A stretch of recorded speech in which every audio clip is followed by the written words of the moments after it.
آداب پیارے بچوں، آج ہم حاضر ہیں ایک نئے لفظ کے ساتھ جس کا نام ہے جیم، اور ہماری اس کہانی کا نام ہے جگنو اور جادوگر۔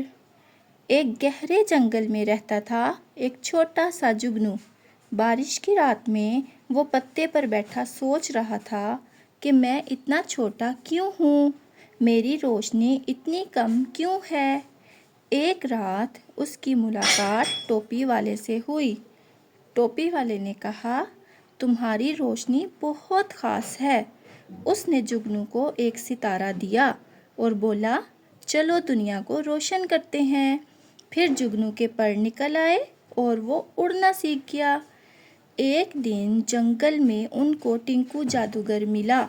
وہ بولا، اصلی جادو دوستی میں ہے۔ جگنو کو پہلی بار لگا کہ وہ اکیلا نہیں ہے۔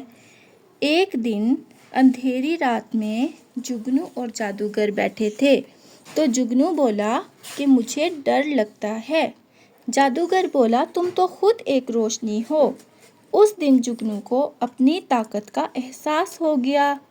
تو پیارے بچوں، اس کہانی سے ہمیں یہ سبق ملتا ہے کہ اس دنیا میں کوئی بھی کسی سے کم نہیں ہے اور ہر چیز میں کوئی نہ کوئی فائدہ یا خوبی موجود ہوتی ہے۔ کہانی اچھی لگے تو پلیز لائک اور سبسکرائب کریں۔ شکریہ۔ اللہ حافظ پیارے بچوں۔